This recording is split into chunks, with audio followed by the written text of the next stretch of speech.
¿Qué creen? Que vamos a ver un texto bastante interesante, más que los anteriores, un mensaje que me ha impactado mucho por lo que hay detrás de esto.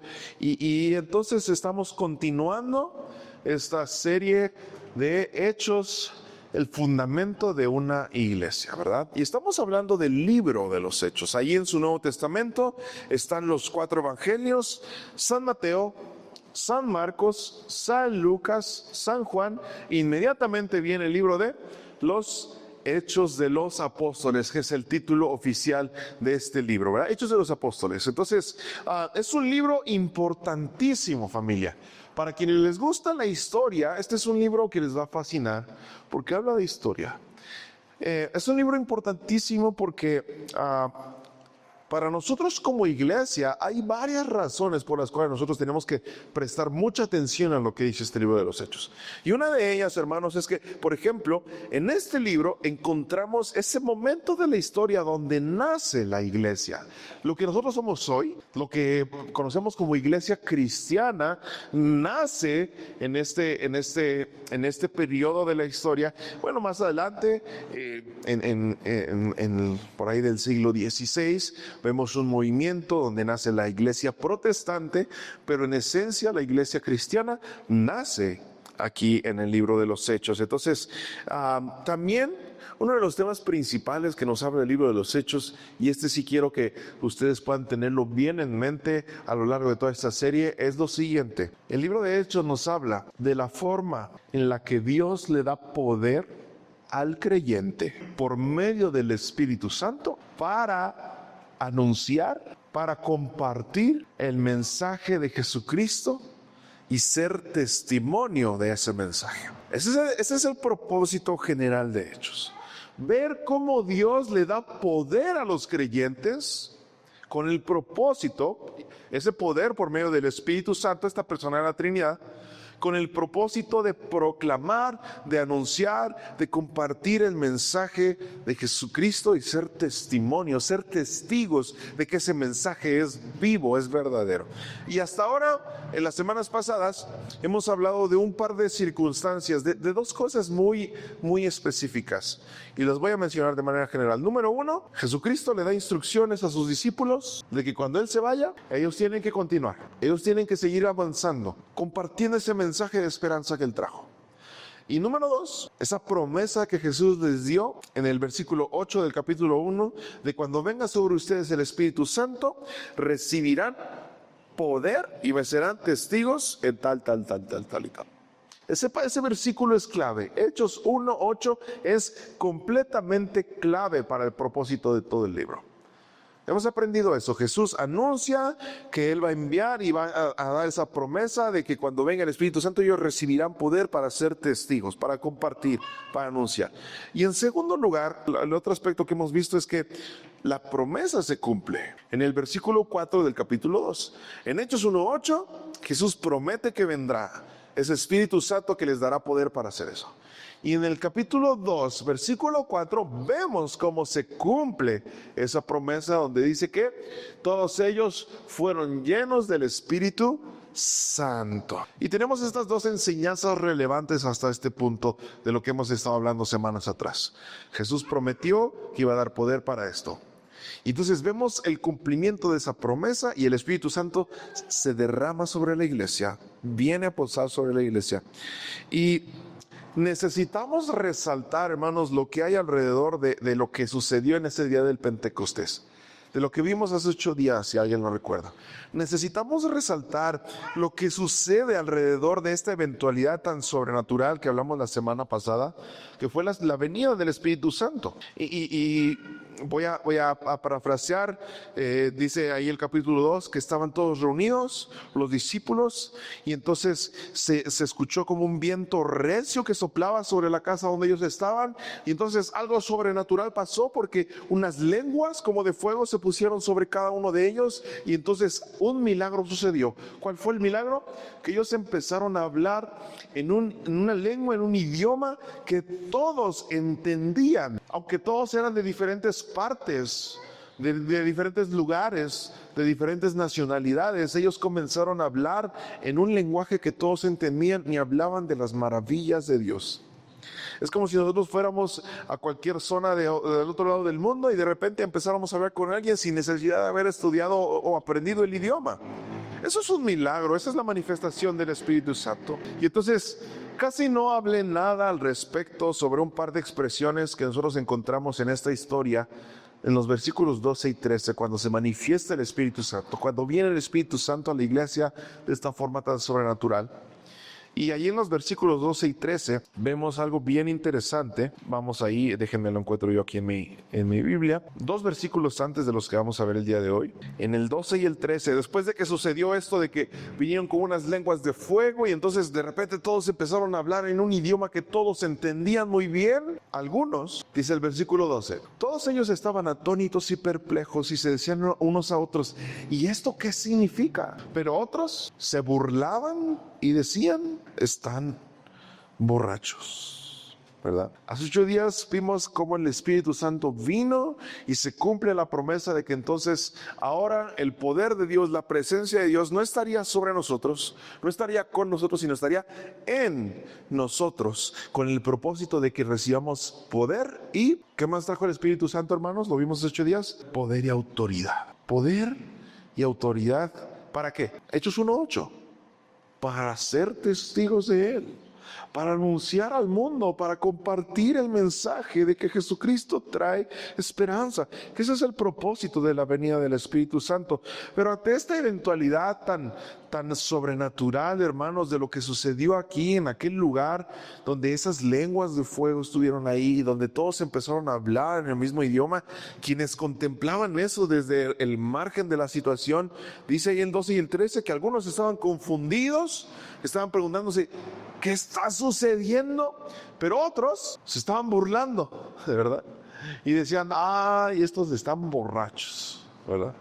Estos están lurias, estos están loquitos, ellos están ahí haciendo cualquier otra cosa y algo les está haciendo tener esas actitudes. Entonces encontramos en estos versículos 12 y 13 un contraste de reacciones y de actitudes frente a la manifestación del Espíritu de Dios. Quienes reaccionan con una confusión natural, ¿cómo reaccionaríamos nosotros si eso sucediera en este momento? Diríamos, ¿qué está pasando? ¿No? Habría confusión, es una reacción natural, pero también los que reaccionan con burla, los que reaccionan con juego, los que desestiman la realidad de lo que está sucediendo. Y lo que viene a continuación en el texto, a partir del versículo 14, familia, es uno de los textos más destacables, más importantes de toda la Biblia, sobre todo para nuestra misión como iglesia. ¿Cuál es nuestra misión como iglesia? Hechos 1:8. ¿Cuál es nuestra misión como iglesia? Ser testigos de quién es Dios y qué es lo que hace con el pecador. Nada más. Por eso el evangelio es sencillo, familia. Por eso la fe cristiana es sencilla, porque hay un solo propósito. Cuando la iglesia está en busca de propósito, necesita ir al libro de los Hechos y ver cuál es el propósito que Dios le dio a la iglesia. Y antes de que Jesús se fuera, le dice a los discípulos, y cuando reciban el Espíritu Santo recibirán poder, y entonces van a ser edificios gigantescos y van a ser unas iglesias gigantescas y y me serán testigos. Se acabó. El propósito de la iglesia, hermanos, es ser testigos de quién es Dios y qué hace con el pecador. Y en el momento en que sucede lo que vamos a leer, hay desaprobación. Algunos dicen, no, estos están borrachos. Algunos dicen, no, ¿qué está pasando? Estamos confundidos. No sé si esto viene de Dios o no viene de Dios. Hay extrañeza, hay burla, hay incredulidad. Y vamos a leer de los versículos 14 al 21. Y esta reflexión se titula, antes de que se agote el tiempo. Antes de que se agote el tiempo. Síganme con su vista, por favor, en este texto, porque dice lo siguiente. Terminamos en el versículo 13, donde algunos dicen, estos están borrachos. Hay incredulidad de lo que está sucediendo. Y entonces, Pedro se puso de pie, junto con los otros 11, y con potente voz dijo, varones judíos y ustedes, habitantes de todo Jerusalén, sepan esto y entiendan bien mis palabras. contra lo que ustedes suponen, estos hombres no están borrachos, pues apenas son las 9 de la mañana. Más bien, esto es lo que dijo el profeta Joel. Y entonces cita al profeta Joel. Dios ha dicho: en los últimos días derramaré de mi espíritu sobre toda la humanidad. Los hijos y las hijas de ustedes profetizarán, sus jóvenes tendrán visiones y sus ancianos tendrán sueños. En esos días derramaré de mi espíritu sobre mis siervos y mis siervas, y también profetizarán. Haré prodigios en el cielo y en la tierra, se verán señales de sangre, de fuego y de vapor de humo. El sol se oscurecerá, la luna se pondrá roja como sangre, y antes de que llegue el día del Señor y se muestre toda su grandeza. Y todo el que invoque el nombre del Señor será salvo. Ese es el texto que vamos a ver el día de hoy. Antes de que se agote el tiempo, familia. Y entonces, esta pequeña porción que se complementa con versículos más adelante, pero no tenemos el tiempo para hablar de todo esto, es considerado, hermanos, estamos ante la primer predicación proclamada bajo el poder, la inspiración y la instrucción del Espíritu Santo. Esta es la primer predicación. No hay otro texto, no hay otro sermón antes. Este es el primer sermón que se predicó en la iglesia, bajo el poder, la inspiración y la instrucción del Espíritu Santo, porque el Espíritu Santo ya se manifestó. Y vemos una consecuencia casi inmediata.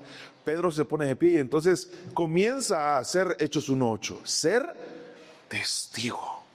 Este es el primer mensaje que la iglesia escuchó bajo la influencia, el poder, la inspiración del Espíritu Santo, la autoridad del Espíritu Santo. Entonces, Pedro se pone de pie en este momento de incredulidad, donde uno decía: estos están borrachos, ¿qué está pasando? Pedro se pone de pie y con el poder del Espíritu Santo, con esa investidura de autoridad y poder que lo vimos hace 8 días, él se para en medio de aquel grupo de personas, donde estaban estos que estaban confundidos, donde estaban estos que se burlaban, donde estaban aquellos que no creían. Y este sermón, hermanos, se considera como la base, el paradigma de la predicación cristiana. Es decir, hermanos, en este mensaje nosotros encontramos el contenido de cuál es el mensaje que nosotros debemos compartir para testificar. Si nosotros queremos ser verdaderamente iglesia, si nosotros queremos verdaderamente compartir de lo que Dios ha hecho, nosotros en este mensaje se encuentra el contenido, hermanos. Este es resultado o consecuencia de lo que sucedió momentos antes. El Espíritu Santo se derrama sobre la iglesia y entonces por eso Pedro, bajo la influencia y el poder del Espíritu Santo, bajo ese poder y autoridad que el Espíritu Santo da, anuncia este mensaje, este sermón, esta proclamación en la cual él comparte el verdadero evangelio y que da una explicación a aquellos que dudaban, aquellos que dijeron: ¿qué está pasando? Aquellos que dijeron: no, estos están borrachos, aquellos que estaban incrédulos.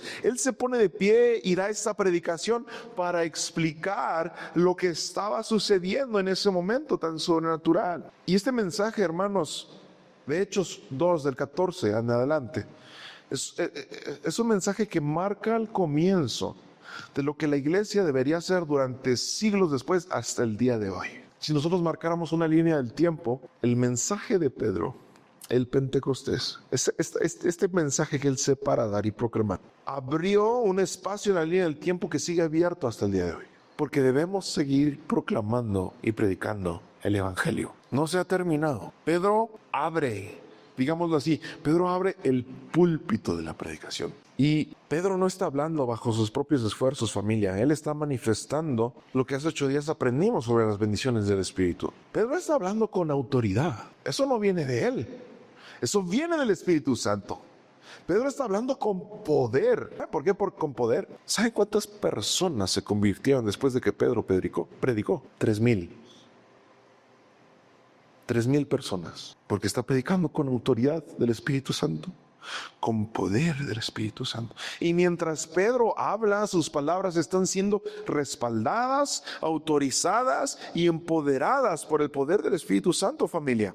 Y algo que solo es posible gracias a que el Espíritu Santo ya se derramó sobre él, ya está sobre la iglesia. Pedro está dando una predicación fiel del evangelio. Pedro está compartiendo con mansedumbre y con respeto a quienes dudaban de lo que estaba sucediendo, pero también lo está haciendo con mucha claridad y con transparencia de que el reino de Dios, lo que Pedro está anunciando, familia, es que el reino de Dios es la única alternativa que tiene cualquier persona para librar su vida de una condenación y un sufrimiento eterno. Esto es lo que dice Pedro. El reino de Dios es el único camino por el cual una persona puede salvar su alma de la condenación y el sufrimiento eterno. Esto es lo que hace Pedro cuando se pone de pie en el versículo 14. Él está dando la primer predicación, él está poniendo la simiente de lo que la iglesia debería hacer, de compartir, de anunciar, de testificar. Y ahora, ¿cuál es el contenido de esta predicación? ¿Cuál es el contenido de este mensaje? ¿Y por qué nosotros tenemos que aprenderlo? ¿Por qué nosotros tenemos que seguir ahí? Hermanos, debo hacer un paréntesis. Esto es muy profundo. Lo que hay contenido en este mensaje es muy profundo. Y quiero que me ayuden a despertar un poco su entendimiento, su atención, porque necesitamos tomar el hilo del conocimiento y la enseñanza que está aquí. ¿Qué es lo que hay en el contenido de esta predicación? La Escritura como fundamento del tiempo del Espíritu y la gracia. Eso es importante. Vivimos en el tiempo del Espíritu y de la gracia. Y Pedro está utilizando la misma Escritura como el fundamento de su predicación, como el fundamento de su mensaje. Y entonces Pedro va a citar directamente un pasaje del profeta Joel. Del libro, ahí en su video ustedes tienen un libro del profeta Joel. Y entonces Pedro va a citar directamente un texto de esa parte de la ley, una profecía para ser más exactos. Y esta profecía, por supuesto, que era conocida para los judíos que eran inteligentes, para los judíos que sabían de la ley y que habían estudiado este libro del profeta Joel, era conocida para ellos, para aquellos que se burlaban y que desestimaban la manifestación del Espíritu Santo. Pedro capta su atención citando al profeta Joel. Y entonces los judíos de repente, caray, te estás metiendo en terrenos peligrosos. Y esto llama la atención porque Pedro está usando una excelente fuente para su predicación. No hay mejor fuente para nuestro mensaje, iglesia, que la misma palabra de Dios. No hay mejor fuente para nuestro compartir ese mensaje de esperanza, de restauración, de amor a las personas que la propia palabra. Y este es un principio fundamental para el crecimiento de la iglesia, porque ya lo mencioné, hermanos. Más adelante, después de esta proclamación de Pedro y los apóstoles, se convirtieron cerca de 3,000 personas. 3,000 personas. En una sola ocasión. ¿Cuál es la clave? Aquí no le gustaría que a lo mejor pudiéramos nosotros entonces predicar y que 3,000 personas, eso depende del Espíritu Santo. Eso no dependió de la eficacia de Pedro. Eso no dependió de la elocuencia. Puede venir aquí y pararse el mejor predicador, el más preparado, el más elocuente, el que sabe más de oratoria y que prepara una predicación excelente. Hermanos, es una dependencia total de lo que el Espíritu Santo quiere hacer. Pero ¿qué es lo que dijo Pedro para que esto sucediera? Esto es algo importante, hermanos. Cuando la palabra de Dios, cuando es el texto mismo, puro, cuando eso es el centro del mensaje que compartimos, hermanos, el Espíritu Santo transforma vidas por medio de esa palabra. Si nuestro mensaje, familia, está lleno de todo, menos de la palabra de Dios, no va a causar efecto en la vida del que necesita arrepentimiento. Vamos a ver qué es lo que dice esta profecía de Joel y vamos a ver de manera muy general qué significa. Vamos al libro de Joel capítulo 2. Joel capítulo 2, versículos 28 al 32. Siglos atrás, Siglos atrás escribió este libro. En el versículo 28 al 32 dice: después de esto, derramaré mi espíritu sobre la humanidad entera. Y los hijos y las hijas de ustedes profetizarán. Los ancianos tendrán sueños y los jóvenes recibirán visiones. En aquellos días también sobre los siervos y las siervas derramaré mi espíritu. Y haré prodigios en el cielo y en la tierra con sangre y fuego y columnas de humo. El sol se convertirá en tinieblas y la luna en sangre antes de que venga el día grande y terrible del Señor. Y todo aquel que invoque el nombre del Señor será salvo, y entre ellos estará el remanente, el cual el Señor ha llamado, porque en el monte Sión y en Jerusalén habrá salvación, tal y como el Señor lo ha dicho. Y luego entonces nos vamos a Hechos 2 y encontramos exactamente lo mismo. Vemos que está citando al profeta Joel, Pedro, en su predicación. Y ahora, es importante que nosotros veamos cuál es el significado de esta profecía de Joel que está citando Pedro para nosotros entender el mensaje de Pedro. Y esta profecía que nosotros encontramos ahí en Joel 2 es un mensaje. La profecía era un mensaje de Dios dado a un hombre para que lo anunciara al pueblo. Eso es una profecía, es un mensaje. Es una notificación, si nosotros le queremos llamar así, es una notificación. Y entonces el profeta daba la profecía, que era el mensaje de Dios al pueblo. Y esta profecía de Joel es un mensaje que Dios le da al pueblo de Judá en un tiempo de desobediencia, en un tiempo de rebeldía. Porque saben, si ustedes leen el libro de Joel, la profecía, Dios envía una plaga devastadora de langostas, de unos insectos grandototes, una plaga devastadora en la tierra de Judá como castigo, como juicio por su maldad, por su pecado. Es un juicio de parte de Dios. Y esta plaga, así como las plagas de Egipto, devastó por completo los campos y la tierra. Pero el profeta Joel está advirtiendo que es solamente una sombra, es solamente una probadita, es algo muy pequeño con lo que la Escritura llama el día del Señor. El día del Señor. Lo que está diciendo Joel es que esa plaga, esa devastación de esa tierra de Judá es solamente una pequeña muestra, es una sombra, dice el texto, es una sombra de lo que sucedería en el día del Señor. Y podremos preguntarnos, bueno, ¿qué es el día del Señor? Cuando nosotros vamos a la Biblia encontramos el día del Señor. Cuando venga el día del Señor, bueno, ahí mismo Joel, capítulo 2, versículos 1 al 11, preparémonos para leer esto, hermanos, porque esto es el día del Señor. Esto es el día del Señor. Esto es lo que acontecerá el día del Señor. Joel 2, del 1 al 11. Toquen la trompeta en Sión. Den la alarma en mi santo monte, tiemblen todos los habitantes de la tierra, porque el día del Señor viene y ya se acerca. Será un día de tinieblas y de oscuridad, un día de nubes y de sombras. Se aproxima un ejército grande y poderoso como nunca antes lo hubo ni lo habrá después durante muchas generaciones. Viene como el alba cuando se extiende sobre los montes. Lo precede un fuego consumidor y llamas destructoras cierran su marcha. Antes de que pasen, la tierra es como el huerto del Edén. Pero después de que han pasado, queda la tierra como un desierto deshabitado. Nadie puede librarse de ellos. Su aspecto y su carrera es semejante al de los caballos y al de los soldados de caballería. Cuando saltan sobre las cumbres de los montes, su estruendo es como el de los cerros, los carros de guerra, como el crujir de las llamas de fuego cuando consumen la hojarasca, como el de un ejército poderoso y dispuesto para la batalla.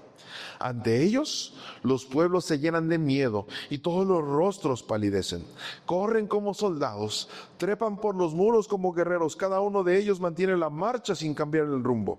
Ninguno estorba a su compañero, cada uno mantiene el paso. No hay espada que los detenga. Como ladrones caen sobre la ciudad, corren por la muralla, trepan por las casas, entran por las ventanas. Ante ellos tiembla la tierra y se estremecen los cielos, el sol y la luna se oscurecen y se apaga el resplandor de las estrellas.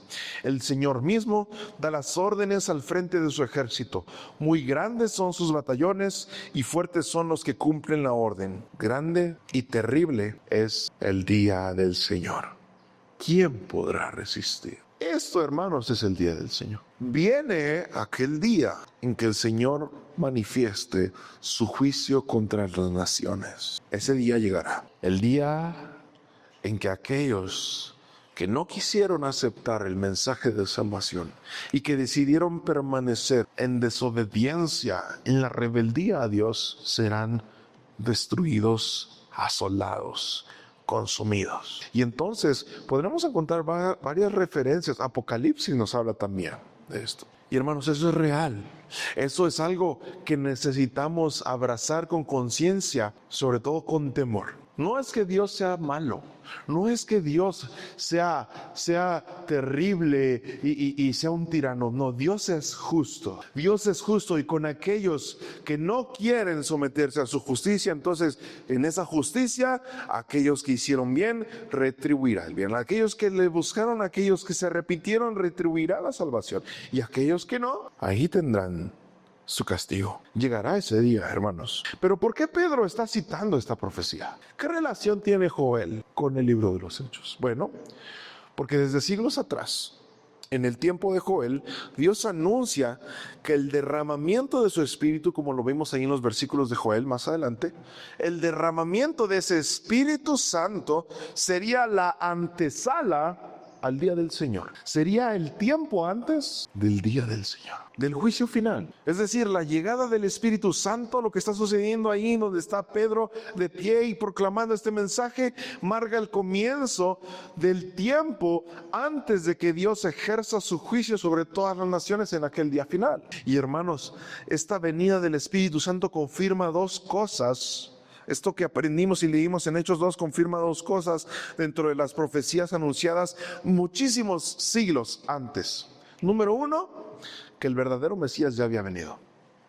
Que viniera el Espíritu Santo confirmaba que Jesús efectivamente era el Mesías enviado por Dios. Para aquellos que estaban incrédulos en ese momento, para aquellos judíos que decían que Jesucristo no había sido el Mesías enviado por Dios, el Espíritu Santo derramado confirma, y es un argumento que derriba toda duda, toda incredulidad de que Jesús verdaderamente era el Hijo de Dios. Y la segunda cosa que confirma este derramamiento del Espíritu Santo es que el día del Señor está más cerca que nunca. El día del Señor está más cerca que nunca. Y hermanos, este es el tiempo de que la iglesia más que nunca debe anunciar y proclamar la oportunidad de arrepentimiento antes de que se agote el tiempo. Antes de que se agote el tiempo. ¿Cuándo será? Solamente el Señor lo sabe, pero lo que sí sabemos es que este tiempo del Espíritu y de la gracia es un precedente de ese día final. Porque el Señor lo dijo: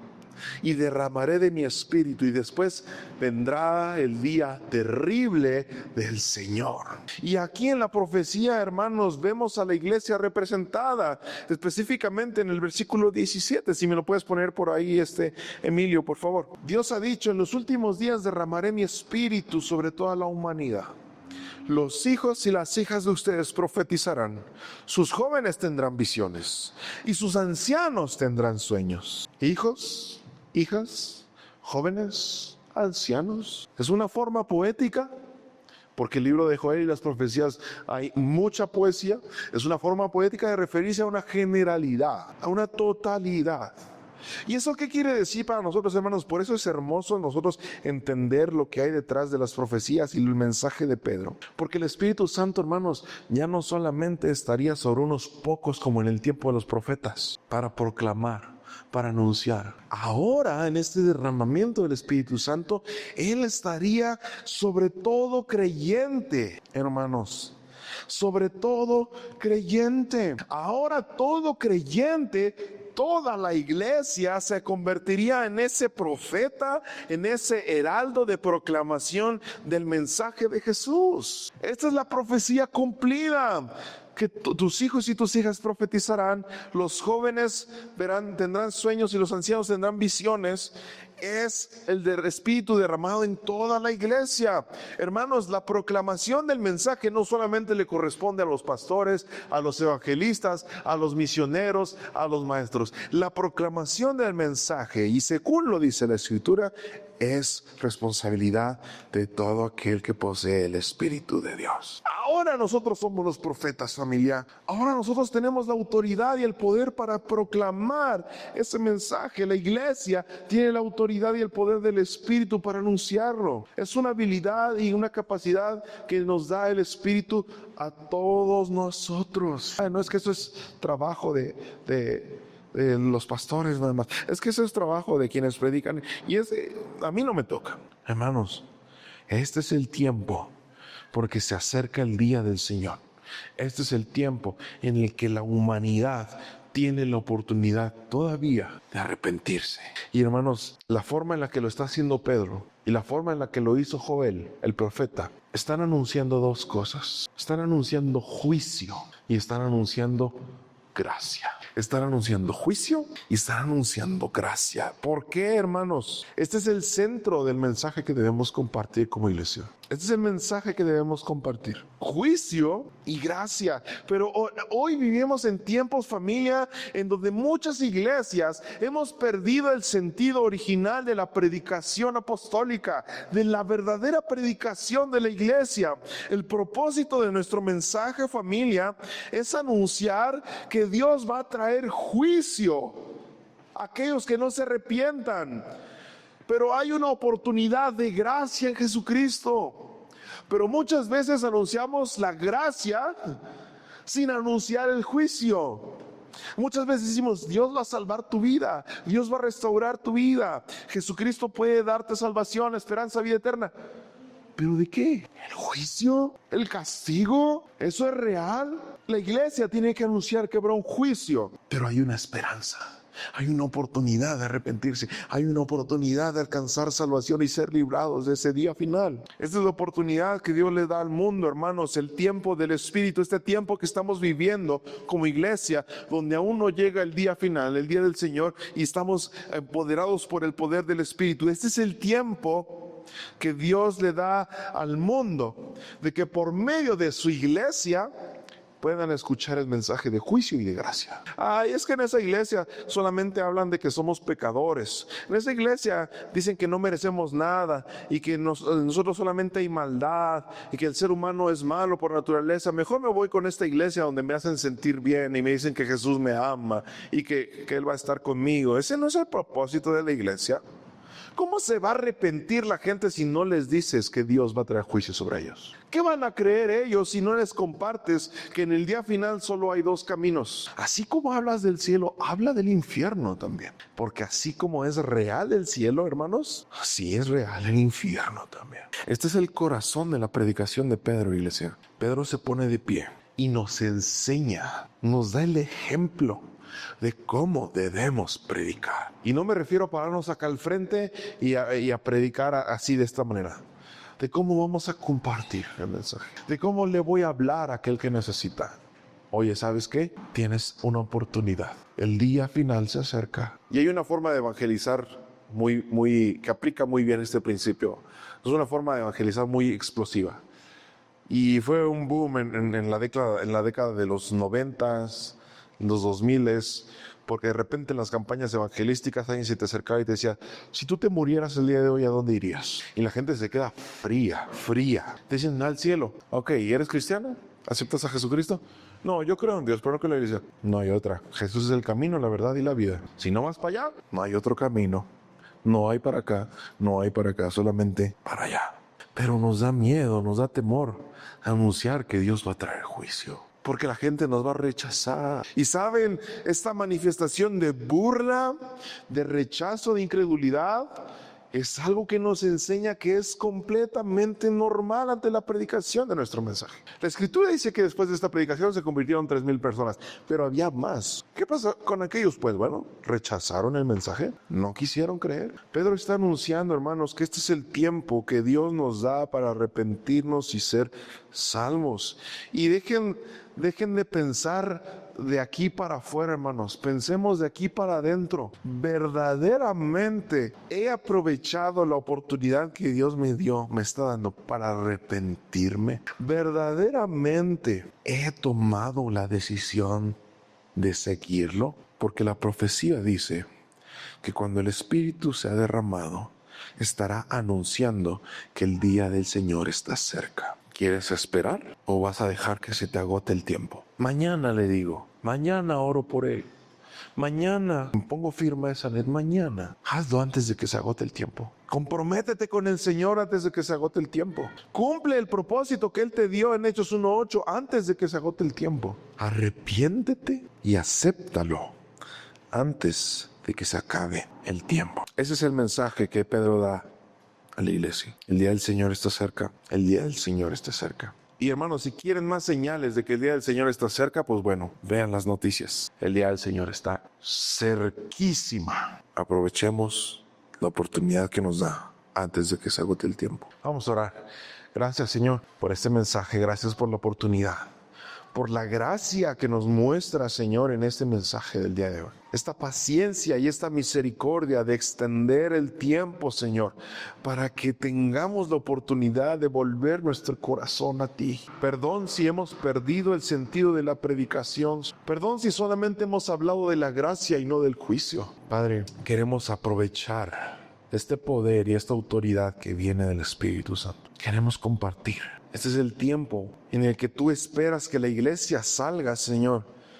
Que en cada familia, que en cada círculo de amistad, de trabajo, el creyente salga y comparta del juicio y de la gracia, sin temor. A pesar del rechazo, a pesar de la desaprobación, a pesar de la lástima, a pesar de la burla, Pedro nos enseña que debemos ponernos de pie y proclamar el mensaje fiel del bendito evangelio de Jesucristo. El juicio de Dios viene, pero Jesucristo ofrece el perdón y la gracia, a la salvación y la vida eterna. Gracias, Padre, por esta palabra. Te pedimos que, Señor, produzcas fruto de esta palabra, Señor. Que, Padre, la tengamos en mente durante estos días y sigamos viendo, Señor, lo que quieres hablarnos a través del libro de los Hechos.